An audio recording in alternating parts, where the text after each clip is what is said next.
lalaki matapos mabundol daw ng isang bus sa may EDSA Santolan kanina. Nahuli ang driver ng bus, pero ang giit niya, pati ng kanyang mga pasahero, hindi daw nabundol ang lalaki, kundi may bumato sa kanya kaya siya natumba.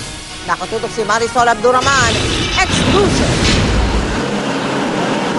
Nakabulagta ang mamang ito ng madaanan ng GMA News sa EDSA Santolan, Quezon City pasado alas 4 ng hapon. Hindi na gumagalaw kaya inakala ng marami patay na, pero maya-maya lang. Duguan ang biktimang kinilalang si Steve Baston, pero nakakausap naman ito. Wala malaya po. Hindi ko malaya. Kwento ni Nita Sulicho, kitang-kita raw niya kung paano nahagip ng bus ang biktimang sakay ng bisikleta. Yun nga, pag ganun yan sa papunta nga sa doon, biglang dumaan yung bus na Miami 997.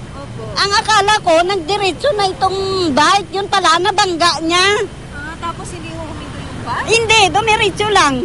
Mabilis daw sumibat ang bus. Buti na lang at naplakahan ito ng mga nakasaksi. Kaya mabilis na nairadyo ng MMDA Traffic Enforcers sa kanilang mga kasamahan. Sa Cubao na nahuli ang bus. Kaya sakto po dumaan po ito, yung 997, inabol ko po. Kaya dito po namin nabot sa may farmers. Mariing itinanggi ng driver na nabangga niya ang biktima. Pero hindi ko nasagi. Ang layo na sa akin eh. Pero may mga nakakita rin na nabangga mo eh. Ang dami nakakita sa Wala nga kadkatkas sa sakyan ko. Wala nga eh.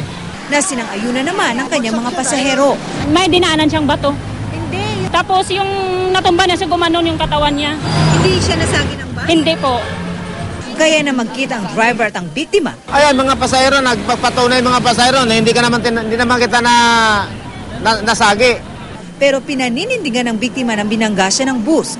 Ayon sa mga MMDA Traffic Enforcer, madalas ang aksidente sa nasabing lugar. Karamihan po ma'am, mga nagsuswerving po ma'am, galing sa loob, lalabas, o kaya galing po dito, papasok po, papuntang flyover. Diyan po nagkakaroon ng aksidente kasi hindi po nila sinusunod ma'am yung mga signages natin dito. Patuloy na iniimbestigahan ang insidente. Marisol Abduraman, Nakatutok, 24 Oras.